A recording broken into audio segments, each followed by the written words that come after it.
spécial, là, c'est ça.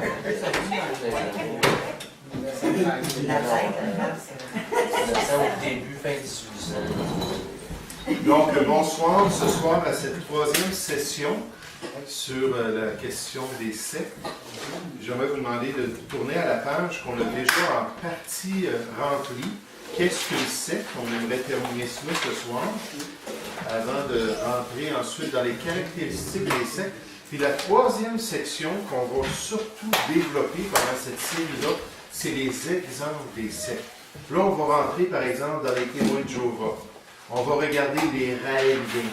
On va regarder les Mormons. On va regarder toutes sortes de groupes. On va voir que les caractéristiques qu'on va déjà avoir, si on pourrait dire, étalées, ces caractéristiques-là reviennent d'une manière pratique. Donc, ce soir, on va en parler un peu d'une manière assez générale. On va regarder les versets bibliques qui se lient à cela aussi. Mais juste avant, on va se tourner vers cette page-là pour la compléter. Vous vous souvenez que le mot secte, d'après le terme biblique, qui est le terme hérésie, finalement, ça veut dire une décision de se séparer, de s'éloigner et de s'assembler autour de certaines croyances. Puis le sens biblique, on l'a vu surtout dans la perspective de Paul, dans Galates chapitre 5, c'est que c'est une rébellion de la chair envers la volonté de Dieu. Une rébellion envers ce que l'Esprit a déjà révélé. La Bible nous dit que la chair a des désirs contraires à ceux de l'Esprit, et l'Esprit en a de contraires à ceux de la chair. Donc la chair ne peut pas et ne veut pas se soumettre à la parole de Dieu. Puis quand les gens marchent selon la chair, ils vont vouloir s'éloigner des vérités bibliques, au moins du sens normal de cela. Juste quelques exemples encore ce soir. Jude, juste avant le livre de l'Apocalypse. L'épître de Jude, le chapitre 1.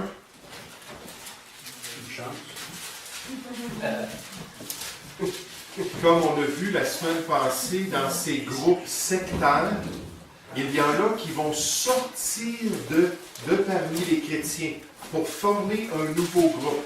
1 Jean 2, 19 nous parle de cela, qu'ils sont sortis du milieu de nous.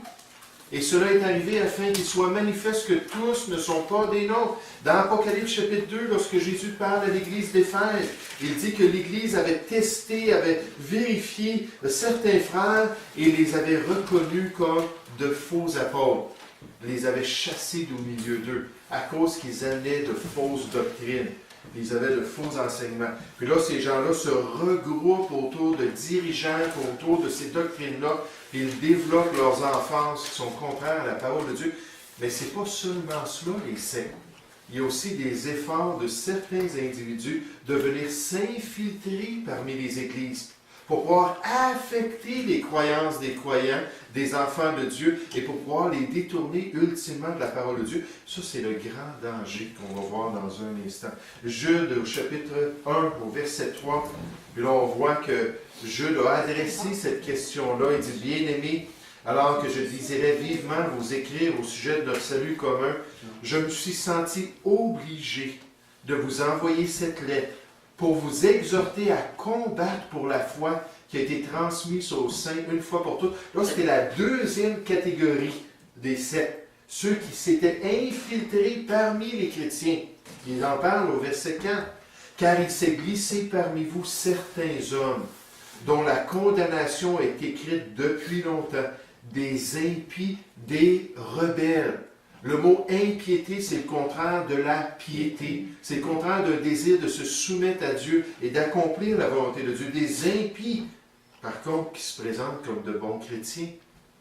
Des loups ravissants qui viennent en habits de brebis, qui disent, nous aussi on aime le Seigneur, nous aussi on veut le suivre. Là, ça dit des impies qui changent la grâce de notre Dieu en dérèglement, dans une licence pour le péché. Alors que Tite 2 au verset 12 nous dit que la grâce nous enseigne à vivre une vie de consécration, une vie de sainteté pour accomplir la volonté de Dieu. La liberté en Christ et la grâce de Dieu, ce n'est pas une licence pour la rébellion. Mais c'est le rapproche, c'est ce qu'il faisait. Le mot dérèglement, ça veut dire sans borne, sans limite. Faites donc ce que vous voulez. Dans les Corinthiens, 1 Corinthiens 5, c'était leur philosophie. Hein, tu veux coucher avec la femme de ton père? Vas-y! On est chrétiens, nous autres, après tout. On est sous la grâce de Dieu. Ouais. Puis là, ils étaient fiers de leur approche. Paul a dit, mon ami, vous n'avez pas compris. Mais c'était leur approche, eux autres aussi. C'est-à-dire, et qui renie notre seul Maître et Seigneur Jésus-Christ. Ils ne touchaient pas à la question du salut, mais là, c'était la question de la pratique dans la vie chrétienne. J'aimerais vous dire, il y a ces influences-là encore aujourd'hui parmi nous. Un des livres les plus populaires dans les milieux chrétiens depuis les 20 dernières années, c'est Le Réveil à la grâce de Charles Swindoll. Puis M. Charles Swindoll a une approche qui est complètement anti-biblique, qui est une licence pour faire n'importe quoi. Il tord le sens des Écritures, il tord le contexte des passages, puis il dit aux chrétiens, écoutez, maintenant qu'on est sauvés, cassons-nous pas la tête avec notre marche chrétienne. D'après tout, l'amour de Dieu, c'est inconditionnel. Vivons donc comme nous voulons. Puis c'est pas vrai du tout, puis c'est un best-seller parmi les chrétiens. Encore dans les librairies chrétiennes, 15 ans après, environ 15 ans après sa parution, on en a encore des piles, les gens les achètent comme des petits pains chauds. Puis l'approche est anti-biblique. Regardez un autre exemple, là, concernant le salut. L'influence dans les églises galates au chapitre 1. Paul avait prêché le vrai évangile. Paul avait amené ses âmes-là au Seigneur dans la région de la Galatie, où les Gaulois vivaient. Puis il avait prêché l'Évangile, il avait établi ces églises-là. Puis après lui étaient rentrés des Juifs. Puis ces Juifs-là leur disaient, écoutez, vous voulez plaire à Dieu, vous voulez être sauvés. Ça commence par la circoncision dans la chair. Puis après la circoncision, vous allez commencer à observer la loi de Moïse. Puis là, il est en train de les mettre sous de l'ancienne loi, puis sous des choses qui étaient contraires au plan de Dieu en Jésus-Christ. Galates chapitre 1, verset 6. Galates chapitre 1, au verset 6. On nous dit, je m'étonne, Paul parle, que vous vous détourniez si promptement de celui qui vous a appelé par la grâce de Christ pour passer à un autre évangile. Non pas qu'il y ait un autre évangile, mais il y a des gens qui vous troublent et qui veulent altérer l'évangile de Christ, qui veulent établir ce qu'on appelle le légalisme. Juste en passant, le légalisme dans son sens propre, ça veut dire établir une loi, rajouter une loi au salut. Des règlements, des choses qu'il faut accomplir pour pouvoir obtenir le salut. Ça, c'est une perversion de l'Évangile. Ça, c'est le légalisme. Souvent, le légalisme, c'est quand on voit que quelqu'un établit des règlements humains dans l'Église, puis mettre des fardeaux pesants sur les chrétiens. Moi, c'est arrivé que je l'ai utilisé comme ça, le mot légalisme, mais ce n'est pas son vrai sens. Le vrai sens, c'est au niveau du salut. C'est au niveau de changer le sens de l'Évangile. Altérer, vous vouliez dire, vous avez dit c'était altérer. Altérer, c'est changer, modifier. comme une fusée, tu prends un bout de fil, puis tu le rabats, tu l'altères. Ben oui, c'est ça que je fais. Oui, mais le mot altérer ici, c'est pas ça que ça veut dire. Ça veut dire changer le sens de quelque chose. Mais on va voir ça dans les caractéristiques. Verset 8, Paul dit, mais si nous-mêmes, si un ange du ciel annonçait un évangile s'écartant de celui que nous avons prêché, qu'il soit en latin, ça n'a pas d'importance la source. Une révélation, une parole qui nous a donné une vision, un songe, une apparition d'un ange dans toute sa gloire, peu importe, ça n'a pas d'importance la source. L'autorité, c'est la parole de Dieu. Puis Dieu veut qu'on reste attaché à sa parole. Vous savez, dans Deutéronome chapitre 13, Moïse a dit quelque chose d'assez spécial au peuple d'Israël. Il a dit, tout à coup qu'il viendrait parmi vous un prophète. Que ce prophète-là vous fasse une prophétie, vous prononce une prophétie, puis là, il y a exaucement, il y a accomplissement. C'était le critère du vrai prophète. On va voir ça quand on va voir les fausses prophéties. La Bible nous dit dans Deutéronome 18, 22 que quand un prophète annonce quelque chose, si ça ne s'accomplit pas, ça ne vient pas de Dieu. Parce que pour Dieu, ce n'est pas 30% d'accomplissement comme les voyantes de notre monde, c'est 100% si ça vient de lui. Il ne laisse jamais tomber à terre une prophétie. Dieu l'accomplit. Mais là, Dieu nous dit dans Deutéronome 13 que tout à coup, qu'il y a un homme qui vient, il fait une prophétie, puis là, ça s'accomplit. Oups! Hey, il vient de Dieu. Il dit, puis tout de suite après, il vous dit, allons vers d'autres dieux et suivons les idoles des nations. Il dit, c'est pas juste l'accomplissement, parce qu'il dit, des fois, il y a du surnaturel qui ne vient pas de Dieu. Puis il y a des choses qui s'accomplissent, puis c'est pas à cause que le Seigneur le fait, il y a d'autres influences derrière ces gens-là. Hein, ça nous dit dans 2 Thessaloniciens, chapitre 2, au verset 9, que l'Antéchrist, lorsqu'il va venir avec la puissance de Satan et avec toutes sortes de signes, de prodiges et de miracles mensongers pour tromper le monde. Mais ça va être du surnaturel, j'aimerais vous dire, ça va être très impressionnant. Mais le vrai critère, c'est est-ce qu'on reste attaché à la parole? Ensuite, Dieu dit au peuple, il dit, restez donc attachés à mes commandements. Il dit ça, c'est le vrai critère que si quelqu'un vous amène quelque chose, qu'il vient réellement de Dieu. Dans 1 Corinthiens 14, au verset 37, Paul lui dit aux Corinthiens, concernant la question des dons spirituels, parler en langue, les instructions concernant la femme, il a dit, si quelqu'un est prophète ou spirituel, qu'il reconnaisse que ce que je vous dis est un commandement, ce que je vous écris est un commandement du Seigneur. Si on vient vraiment de Dieu, on va être en accord avec la parole de Dieu. C'est elle l'autorité ultime. Oui? La référence, c'est 1 Corinthiens, quel chapitre? 14 au verset.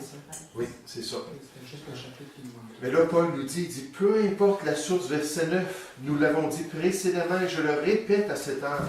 Si quelqu'un maintenant vous annonce un évangile s'écartant de celui que vous avez reçu, qu'il soit anathème, maudit, voué à la destruction, parce qu'il se détourne de la parole de Dieu, la parole qui était enseignée par le Seigneur. Regardez à la page 1 de notre texte. Je fais un peu de révision ce soir. À la page 1 de notre texte, le premier paragraphe. On nous dit qu'une secte, comme définition, est une perversion, une distorsion du christianisme biblique. On va voir ça dans les caractéristiques. Il change le sens des Écritures, il tord la parole de Dieu, ou un rejet des enseignements historiques de l'Église chrétienne. Maintenant, le danger des sectes, le danger au niveau de la saine doctrine. La saine doctrine, alors qu'ils influencent les gens à s'unir avec eux, à les suivre. Ce n'est pas en accord avec la volonté du Seigneur. Là, je parle de la première catégorie, ces groupes-là qui ont quitté les églises chrétiennes. Je vais vous dire plusieurs des fondateurs des sectes. Par exemple, Mahomet a été en contact avec l'Ancien Testament. Les Juifs étaient en contact avec les églises chrétiennes. Là, il est parti avec beaucoup de ces idées-là, même probablement qu'il a pris certains de leurs manuscrits. Là, ensuite, il a commencé à propager sa propre religion.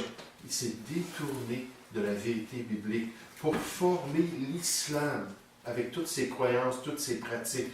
Mais dans ce groupe-là, ils ont une approche qui est contraire à la volonté de Dieu, puis ils influencent les gens. L'islam, c'est une des religions qui grandit le plus dans le monde entier. On est rendu à 25% de la population mondiale. Puis bientôt, ça va être l'Europe en entier. On parle d'une génération, si ça continue avec le taux de naissance, 8,1 enfants qui naissent aux musulmans en France, comparé à 1,4 enfants dans la population en général. Ils disent que la France va devenir une république islamique dans une génération si ça continue comme cela.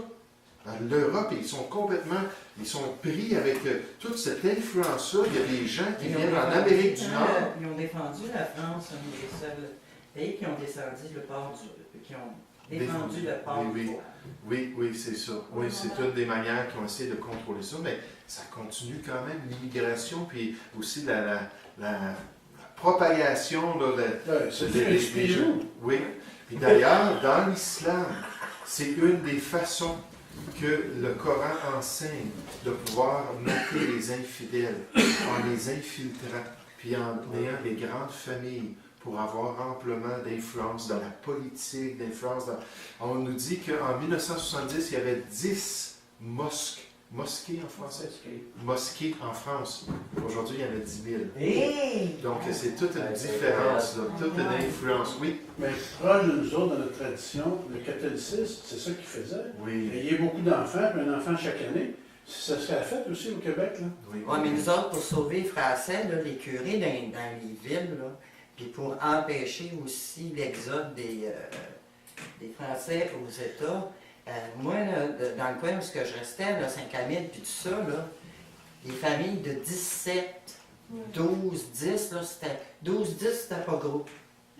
Les familles par là, là. 8 à 20, là. C'est ça, mais c'est le même que J'en revenais pas, là, j'allais chez les voisins, là. Ils ont grandi par l'intérieur, il y a des enfants. Oui. Mais ces groupes-là, avec leur influence sur la croyance des gens, font en sorte que beaucoup de personnes qui ne sont pas nécessairement musulmans, ils se détournent totalement de la parole de Dieu. Regardez dans 2 Pierre, on voit l'influence, on voit l'attaque que ça fait aux croyances chrétiennes. Le fait qu'ils aient tous ces gens-là, toutes ces croyances-là. 2 Pierre, encore une fois, c'est juste de la révision ce soir. Le danger, on ne l'avait pas vu, je pense, on était rendu là. OK, peut-être. On devait commencer à lire le passage, probablement. C'est tout dans le danger pour l'unité de l'Église, ça. Oui, c'est ça. 2 Pierre, chapitre 2, au verset 1. On a dit, il y eut parmi le peuple juif de l'Ancien Testament, de faux prophètes. Il y aura de même parmi vous de faux docteurs, de faux enseignants, qui introduiront sournoisement des sectes pernicieuses, et qui, reniant le maître qui les a rachetés, attireront sur eux une ruine soudaine. Plusieurs les suivront dans leur dérèglement, et la voie de la vérité sera calomniée à cause d'eux. Donc, la voie de ce qui est vraiment le plan de Dieu, ce qui est vraiment l'évangile du Seigneur, va être attaquée, va être ridiculisée à cause de ces groupes-là et de leur influence. Il y a beaucoup de personnes qui ne veulent rien savoir de la Bible parce qu'ils ont connu des gens dans certains groupes qui leur ont dit toutes sortes de choses contre les chrétiens, contre les églises évangéliques. Mais c'est une des approches que le malin utilise pour détourner les personnes de la vérité. Maintenant, même au milieu de l'Église, puis au milieu des chrétiens, il peut y avoir cette influence. Regardez Romains chapitre 16. 16. Romains chapitre 16. Je confonds 16 avec 5, des fois, c'est très Oui, oui, ça se ressemble beaucoup. Et c'est une des raisons pourquoi Dieu a mis des évêques sur son Église. Le mot évêque, ça veut dire des surveillants. Le mot à l'origine, c'était le contremaître, celui qui était en charge des grandes constructions de l'époque, qui était là pour surveiller que le travail se fasse en son temps, pour surveiller qu'on ait tous les bons matériaux, on ait tous les bons ouvriers, que les choses roulent droitement. Mais spirituellement, les évêques sont là pour surveiller la maisonnée de Dieu, la grande construction du Seigneur, pour s'assurer de protéger, s'assurer de bien gérer les choses. Paul nous dit dans Romains chapitre 16 au verset 17, « Je vous exhorte, frères, à prendre garde. » Donc, à ne pas tolérer ces choses-là. À prendre garde à ceux qui causent des divisions et des scandales au préjudice de l'enseignement que vous avez reçu. Le mot préjudice, c'est-à-dire au détriment, à l'encontre. C'est-à-dire c'est contraire. Ça va contre l'enseignement que vous avez reçu. Éloignez-vous d'eux. Ah, donc on nous parlerait d'une certaine discipline dans l'Église de ceux qui ne suivent pas la parole de Dieu droitement, qui viennent et qui sont en train de miner l'enseignement biblique et détourner les gens à travers ces divisions, ces scandales. Paul nous dit au verset 18, « Car de tels hommes ne servent point Christ, notre Seigneur, mais leur propre ventre. Et par des paroles douces et flatteuses, ils séduisent le cœur des saints. » Ceux qui ne sont pas affermis, ceux qui n'ont pas l'expérience dans la parole, ceux qui n'ont pas le discernement pour comprendre que c'est faux ce que ces gens-là sont en train de faire et d'enseigner. Vous savez, c'est pour ça que moi je crois que c'est très important que les dirigeants dans l'Église aient une bonne formation biblique. Dans Tite 1.9, ça nous dit que le pasteur doit être attaché à la vraie parole telle qu'elle a été enseignée par les apôtres. Puis comment est-ce qu'on peut le savoir? Bien, cet enseignement-là a été inspiré de Dieu, puis mis dans le Nouveau Testament. Puis il faut qu'il soit un étudiant de la parole de Dieu. La Bible dit dans 2 Timothée 2,15 qu'il faut qu'il dispense droitement la parole de Dieu, qu'il soit capable de vraiment bien comprendre les sections des Écritures, bien comprendre les doctrines, pour être affermi dans la saine doctrine, pour dire des choses qui sont conformes à la saine doctrine. C'est pour ça que c'est tellement important. Ça aide à protéger le troupeau.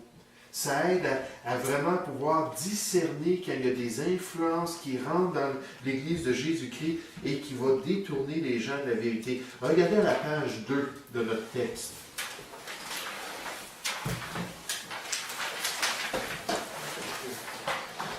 Le premier paragraphe, on a le mot grec. En haut, dans le premier paragraphe, le mot grec aéresis, qui est traduit secte, dans le Nouveau Testament, décrivait le processus de divorce d'une idée, d'une doctrine quelconque. En d'autres mots, la signification biblique d'une secte contient l'idée du rejet d'une croyance, d'un enseignement, d'une doctrine. Maintenant, c'est le restant du paragraphe que je voulais voir avec vous. Ainsi, pour le chrétien biblique, une secte représente généralement un groupe d'individus qui se détournent des vérités fondamentales de la parole de Dieu. Là, je ne parle pas d'une église qui va dire, bon, mais nous, on aime ça, avoir le dimanche matin, peut-être le mercredi soir comme réunion, mais on a décidé de mettre de côté le dimanche soir. Ce n'est pas une secte à cause qu'ils ont fait une décision comme ça. Ce n'est pas une église qui va dire, bon, ben nous, on veut permettre aux femmes, on aimerait demander aux femmes de porter le voile pendant les réunions, c'est comme ça qu'on comprend les Écritures. Ça, c'est des choses pratiques qui, des fois, il y a des divergences entre les églises, mais ce n'est pas quelque chose de doctrinal, ce n'est pas quelque chose qui parle du salut ou qui parle de la vie chrétienne de manière majeure. Ce sont des petites choses d'à côté. Mais là, on parle vraiment de ceux qui se détournent des grandes doctrines des Écritures. D'après Jean 8, 30 et 30 à 32, les membres d'une secte ne sont pas vraiment des disciples du Seigneur Jésus, comme Paul le dit dans Romains 16, puisqu'ils ne demeurent pas dans la parole de Christ. Jésus a dit, si vous êtes vraiment mes disciples, vous allez demeurer dans ma parole. Vous allez connaître la vérité va vous affranchir, vous allez grandir dans mes voies, mais vous allez demeurer parce que ça fait partie de la vie d'un disciple. Ils ne sont pas en train d'accomplir la volonté de Dieu, puisqu'ils ne sont pas en accord avec le plan qu'il a inspiré pour son peuple. Là, ensuite, on voit que Romains chapitre 16 est cité. Maintenant, j'aimerais juste vous donner une exhortation. 2 Jean. Regardez le deuxième épître de Jean. L'exhortation concernant des personnes et des gens qui viennent et qui amènent d'autres doctrines. Qu'est-ce que Paul a dit aux chrétiens à Rome? Il a dit, éloignez-vous d'eux. Il n'a pas dit, soyez en communion avec eux, ou infiltrez ces groupes-là. Il y en a, c'est leur philosophie. Ah ben non, ils sont hérétiques, mais moi je vais être une influence, je vais être une lumière, puis je vais rentrer parmi ces groupes-là. Non, ça c'est... Ces groupes-là sont entre les mains de Dieu. Puis nous, il faut qu'on s'assemble avec des croyants qui marchent d'après les Écritures, qui marchent d'un cœur pur pour la gloire de Dieu. Regardez ce qu'on nous dit dans 2 Jean, chapitre 1, le verset 9. Puis on vient juste de parler des antéchrists, qui vont être la caractéristique, les séducteurs qui vont venir dans le monde.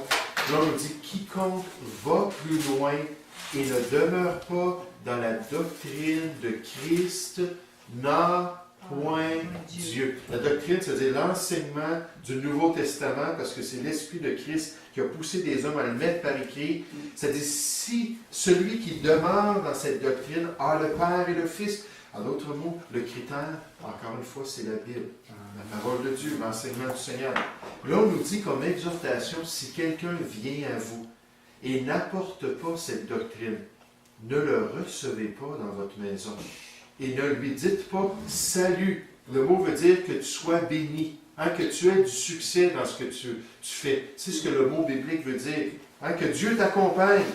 Car celui qui lui dit « salut » participe à ses mauvaises œuvres. Moi, je ne reçois pas de témoins de Jéhovah chez moi. Moi, je ne reçois pas de mormons chez moi.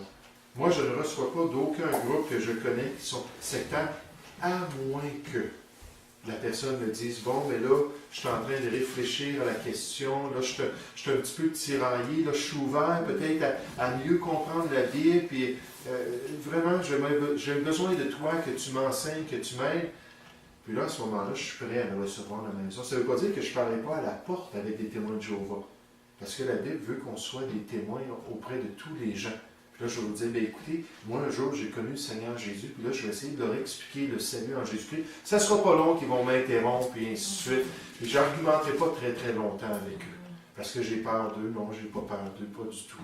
Mais parce que pour moi, c'est une perte de temps. S'ils sont catégoriques, s'ils sont vraiment convaincus qu'ils sont dans l'organisation de Jéhovah, la seule organisation valable sur la terre, c'est pas moi qui vais être capable de les dissuader.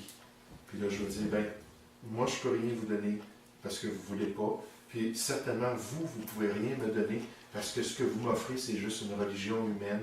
Puis j'ai déjà le salut en Jésus-Christ. Puis là, ils vont dire, ils vont commencer, je le sais, si je parlais souvent avec eux, ils vont commencer à commenter, je vais dire, au revoir, bonne journée, puis c'est tout. Puis donc, mais moi, je ne les reçois pas dans ma maison pour qu'ils viennent m'enseigner leurs déchets spirituels, puis qu'ils viennent contaminer mon âme.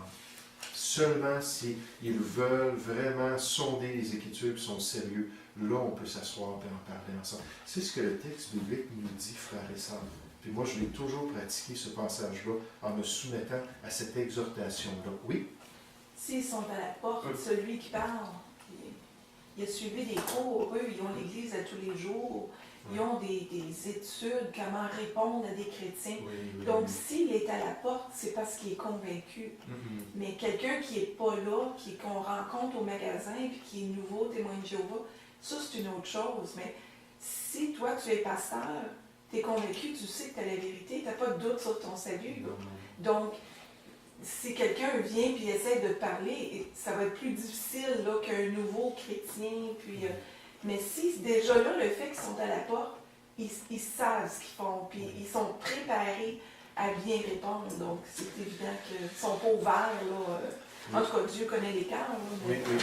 Mais donc, la mise en garde, l'exhortation.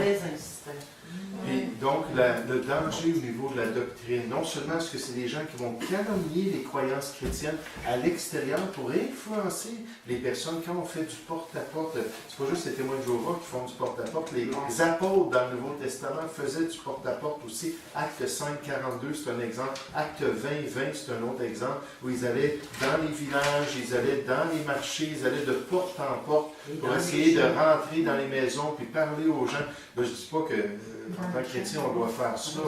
Moi, j'aime ça, faire du porte-à-porte, aller dans les parcs, puis parler aux gens, puis aller directement aux portes, puis parler, puis partager l'Évangile. Puis très souvent, les gens, une fois qu'on leur a dit qu'on n'est pas témoins de Jéhovah, on est des gens qui croyons la Bible, on veut les encourager à connaître le Seigneur, ils vont en général nous écouter, puis on va pouvoir partager l'Évangile. Et Dieu veut que tous les hommes, non seulement soient sauvés, mais parviennent à la connaissance de la vérité. Il veut que les gens entendent. Aller par tout le monde, prêcher la bonne nouvelle à toute la création. Donc, c'est une manière de le faire. Mais d'une manière ou d'une autre, quand on fait cela, c'est là qu'on s'aperçoit des influences. Ah, ben oui, pendant longtemps, il y a des témoins de Jéhovah qui sont venus chez nous, puis ou il y a tel et tel groupe qui est venu chez nous, puis il nous a bien dit, là, vos tactiques, vous les chrétiens évangéliques. Puis... Mais là, c'est de l'extérieur que la voie de la vérité est calomniée. Mais aussi, le danger, c'est au niveau de l'intérieur. Lorsque ces gens-là s'infilent, lorsque ces gens-là commencent à répandre leurs croyances et leur influence. Deuxièmement, il y a un danger au niveau de l'unité de l'Église. D'après Éphésiens chapitre 4, Dieu nous dit qu'il a donné des dons spirituels à son Église. Des dons pour nous aider à grandir, pour nous aider à servir. Puis la Bible nous dit afin qu'on arrive à l'unité de la foi et de la connaissance du Fils de Dieu. Pour qu'ensemble, on puisse grandir, qu'on puisse connaître, qu'on puisse comprendre les Écritures, qu'on puisse marcher d'un même pas, qu'on puisse avoir une même pensée, la Bible nous dit dans Philippiens chapitre 2, une même âme, un même cœur, une même affection pour les choses de Dieu. Puis c'est le genre de corps spirituel que Dieu veut développer progressivement. Puis alors, ensemble, on va pouvoir grandir, d'après Éphésiens 4 encore. Alors, on va pouvoir prêcher la vérité dans l'amour. Alors, on ne sera plus ballotté à tout vent de doctrine. On va être stabilisé par l'œuvre de Dieu dans l'Église de Jésus-Christ. Mais Dieu veut faire ça, mais il y a des ennemis qui veulent aller contre ça, qui veulent vraiment influencer les assemblées, comme on l'a vu tout à l'heure, faire des divisions et des scandales. Est-ce que c'est de l'unité quand il y a des divisions dans une église? Pas du tout. Regardez avec moi Tite, l'épître de Tite, une épître pastorale, où Paul donne des instructions à ce jeune pasteur.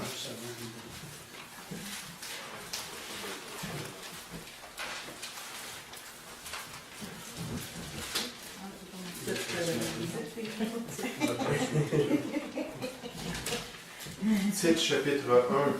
On peut commencer avec le verset 9 qui parle des qualifications pastorales. Tite, chapitre 1, au verset 9, on nous parle du pasteur qui doit être attaché à la vraie parole telle qu'elle a été enseignée. Pourquoi? Afin d'être capable d'exhorter les chrétiens selon la sainte doctrine et de réfuter les contradicteurs. Dans Jude, chapitre 1, verset 23, tournez pas là parce qu'on va continuer avec Tite, c'est-à-dire de reprendre les contradicteurs, reprendre ceux qui s'opposent à la doctrine chrétienne. Puis le pasteur doit être en mesure de faire ça. Au verset 10, Paul donne un exemple. Il y a en effet surtout parmi les circoncis, les Juifs qui sont au milieu des chrétiens, beaucoup de gens rebelles, de vains discoureurs et de séducteurs, auquel il faut fermer la bouche. Vous savez, dans 2 Timothée 4.2, quand Paul lui dit à Timothée de prêcher la parole, d'insister en toute occasion, favorable ou non, il a dit qu'il fallait que le pasteur censure certaines personnes dans l'Église. Il dit d'exhorter en instruisant, mais aussi il dit de censurer. La censure, ça veut dire d'empêcher une information, de cacher quelque chose. Mais ce qu'on doit faire, c'est censurer ceux qui ont de nouvelles doctrines ou de fausses doctrines. Empêcher que ces gens-là peuvent répandre ça, leur fermer la bouche. C'est le même concept ici. Là, on ne parle pas de la censure de manière péjorative, comme dans notre monde, la censure sur le contenu des livres, le contenu artistique, le contenu des films. On fait plein de censure. Non, non, on parle dans l'Église de Jésus-Christ de ne pas tolérer des gens qui enseignent d'autres doctrines, donc auxquels il faut fermer la bouche. Ils bouleversent des familles entières, enseignant pour un gain honteux ce qu'on ne doit pas enseigner. L'un d'entre eux, leur propre prophète, a dit « Crée-toi toujours menteur, méchante bête, vente paresseuse ». Là, Paul cite un auteur de poésie de l'époque. Ce témoignage est vrai, c'est pourquoi reprends-les sévèrement, afin qu'ils aient une foi saine, et qu'ils ne s'attachent pas à des fables judaïques et à des commandements d'hommes qui se détournent de la vérité. Mais il dit, ces gens-là sont dans les églises, ces gens-là affectent les croyants, puis il faut les empêcher de le faire, parce que sinon on va perdre notre unité, on va perdre nos croyances. Regardez dans le chapitre 3, Paul dit un peu la même chose, au verset 9. Chapitre 3 au verset 9, il dit « Mais évite les discussions folles, les généalogies, les querelles, les disputes relatives à la loi, car elles sont inutiles et vaines. » À l'époque de l'apôtre Paul, il y avait des Juifs qui disaient, quand on regardait tous les personnages dans les généalogies, qu'on pouvait tirer des leçons spirituelles. Si un personnage était le 5e, ça nous enseignait telle et telle chose. Si un personnage, puis là, il faisait des controverses au niveau des noms dans les généalogies bibliques. Imaginez. Là, il y en avait qui prenaient une position, oui, mais Jonas, lui, il représentait ça à cause de son nom, puis sa position, un autre représentait ça. Paul, il dit, c'est quoi ça? Toutes ces querelles-là relatives à la loi, puis tous ces petits détails-là qui n'ont aucun sens, là, puis on leur donne une signification exagérée. Il dit, c'est inutile de faire ces choses-là. Repousse ces discussions vaines et inutiles qui font naître des querelles. Là, au verset 10, Paul dit, en tant que pasteur, éloigne de toi, après un premier et un second avertissement, celui qui provoque des divisions dans l'Église, sache un homme de cette espèce est perverti, tordu, et qu'il pêche en se condamnant lui-même. Il dit, il faut que tu l'éloignes de l'assemblée. Il faut que tu l'éloignes. Après quelques avertissements, nécessairement, on veut permettre à Dieu de travailler dans sa vie, et sinon, il faut les éloigner. Regardez l'épître de Jude encore une fois. Tout l'épître nous parle de ces faux frères-là, qui s'étaient introduits parmi les chrétiens et qui avaient désiré détourner les gens de la vérité au moins au niveau de la marche chrétienne, au niveau de l'autorité, la seigneurie de Christ sur notre vie. Jésus a dit dans Luc 6, 46, il dit, pourquoi m'appelez-vous Seigneur et Maître et ne faites-vous pas ce que je vous dis? Puis il est l'autorité. Puis eux, ils reniaient l'autorité de Jésus-Christ. Il disait, vous pouvez faire tout ce que vous voulez, c'est correct, vous êtes sous la grâce de Dieu. Et Jude continue à parler de ces gens-là au verset 17. Il dit, mais vous, bien-aimés, souvenez-vous des choses annoncées d'avance par les apôtres de notre Seigneur Jésus-Christ. Il vous disait que dans les derniers temps, il y aurait des moqueurs, marchant selon leur convoitise impie. Ce sont ceux qui provoquent des divisions, hommes sensuels ou hommes animaux, n'ayant pas l'esprit. Puis le diable aime bien les infiltrer au milieu des chrétiens.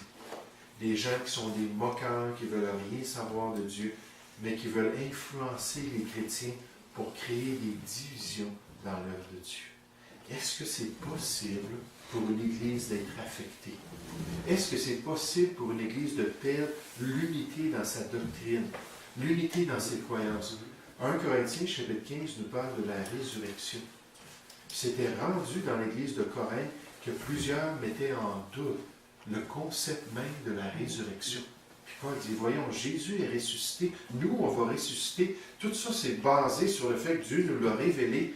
Puis là, il nous dit au verset 33 d'un Corinthiens 15, il dit, ne vous y trompez pas, les mauvaises compagnies corrompent les bonnes mœurs.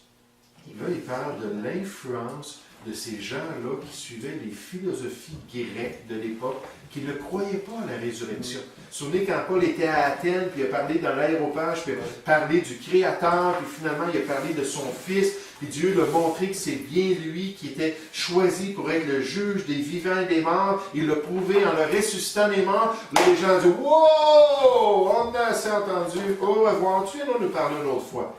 C'était de la folie pour les Grecs.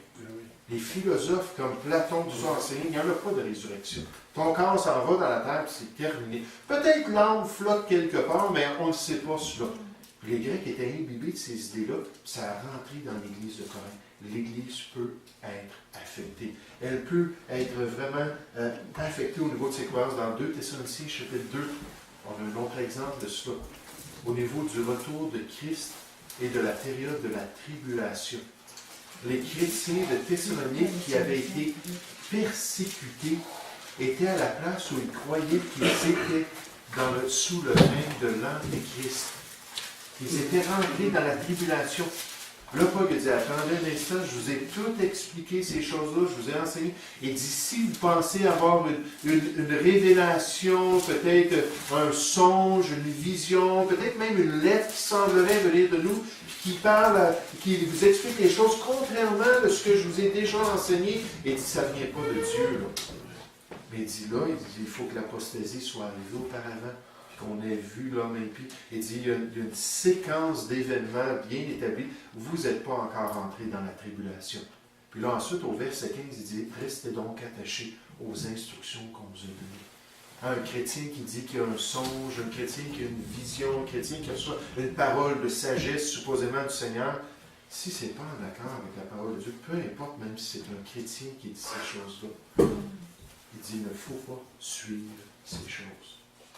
Un jour, un frère me dit, il allait dans un groupement chrétien, puis quelqu'un s'est levé pendant un message, puis le message disait, vous savez, Dieu nous parle, Dieu nous utilise, Dieu va nous donner des révélations, puis il y a un gars qui s'est levé, s'est tourné, puis il les a pointés, puis il est allé auprès d'eux. Là, ce couple-là, il ne savait pas ce qui arrivait, il est allé les voir, il a dit, Dieu vient de me révéler que vous devez vous divorcer. Vous ne devez plus rester ensemble. c'est une abomination à ses yeux. Marc 10, 9 nous dit dans les Écritures que l'homme donc ne sépare pas ce que Dieu a joint. Ils ont quitté ce mouvement-là. Ils m'ont dit, est-ce qu'on a bien fait? J'ai dit, ben oui, vous avez bien fait. Voyons donc. C'est ça qu'ils les a dit de faire. C'est juste qu'ils se trompaient, c'était pas le cas, puis ils se divorçaient, c'était les autres qui se divorçaient. Même si quelqu'un vous amène quelque chose qui n'est pas en accord avec la parole de Dieu, c'est pour ça que la Bible nous dit dans Jean 4.1 de ne pas donner foi à tout esprit, mais d'éprouver les esprits pour voir s'ils viennent de Dieu, car plusieurs faux prophètes sont venus dans le monde. Puis il faut tester les esprits. Comment? En examinant ce que la parole de Dieu nous dit, pour voir si ce qu'eux nous disent est vraiment exact, parce que c'est ça le gabarit. C'est ça la règle qui nous permet de connaître le message de Dieu et la volonté du Seigneur. Un autre exemple, dans Galates chapitre 1, on nous parle des croyances même au niveau du salut. Et les gens dans les églises de la Galatie, plusieurs d'entre eux, comme on a vu tout à l'heure, s'étaient détournés du vrai évangile. Hey, il était rendu à la place où il disait, ben, ça commence par la circoncision, je vais aller me faire circoncire, après ça, on va commencer à vivre comme un juif, puis suivre la loi de Moïse, puis là, peut-être qu'on va être correct, puis là, peut-être qu'on va pouvoir avoir la paix avec Dieu, parce qu'il y a des gens qui étaient venus leur dire ça, il les ramenait sous la loi. Paul a dit, la loi, là, elle était comme un pédagogue, un enseignant pour nous amener à la foi en Jésus-Christ. C'est juste pour ça qu'elle a été donnée. Dans le contexte, parce qu'il y a d'autres raisons aussi pour la loi, mais Paul nous dit maintenant, vous n'êtes plus sous cette loi-là, puis vous avez été dégagés de cette loi-là. Mais Dieu va vous amener à la croix du calvaire par les commandements de Dieu, pour vous montrer que vous avez besoin de la grâce de Dieu. Mais ils avaient été affectés. Donc, effectivement, même à l'époque apostolique, il y a des églises qui se détournaient de la volonté de Dieu. On voit juste quelques exemples de ça. Donc, ce soir, qu'est-ce qu'une secte?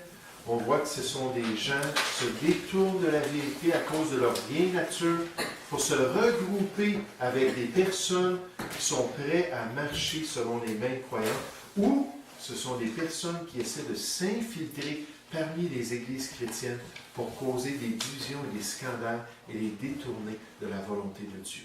Ce soir, je ne suis pas certain exactement. J'ai vu que les DVD que je fais les 2 sessions sur un DVD. Il faut que ce soit 2 heures maximum, sinon ça ne rentre pas. Donc, je sais qu'on a fait au moins 1h05 dans la première partie. Mais je pense que ce soir, on va commencer peut-être dans les alentours des 10 et quart. Et cette deuxième partie-là, on va s'arrêter. La semaine prochaine, on va commencer à regarder les caractéristiques des sectes d'après les Écritures, pour ensuite se tourner vers des exemples concrets qu'on va regarder à travers les prochains mois. Je vous encourage à lire cette semaine les pages 2 à 6 de votre manuel. Puis ça dit tout simplement pourquoi, ça explique pourquoi les sectes prospèrent dans notre société. Pourquoi est-ce qu'ils ont du succès? Pourquoi est-ce qu'ils font partie des groupes qui grandissent le plus? Et très souvent, beaucoup plus que les églises chrétiennes. Et donc, il y a des raisons pour cela. Il y a des besoins spirituels qui sont comblés par ces groupes-là, qui font que leur approche, qui ne se limite pas à la parole de Dieu, que leur approche sont très efficaces. Donc, lisez ça cette semaine. On n'en parlera pas pendant la série. On va se concentrer sur les caractéristiques. Et Dieu voulant, la semaine prochaine, on va continuer avec la session numéro 4. Merci beaucoup pour votre présence ce soir. Merci pour votre temps. Pasteur, la première secte a commencé quand? Elle a commencé à l'époque d'Adam et Ève. Ouais, c'est ça que je disais. Genèse chapitre 3, hein? Oui, chapitre 5, dans le fond. La feuille de figue, là, le figuier, là. Ah, ben oui, c'est vrai. C'est vrai, même avant Caïn. Moi, je pensais à Caïn, c'est vrai. Ils ont essayé de couvrir leur culpabilité par leur propre moyen. C'est vrai, c'est bon. OK, donc, merci à vous tous. Bonne continuité de semaine.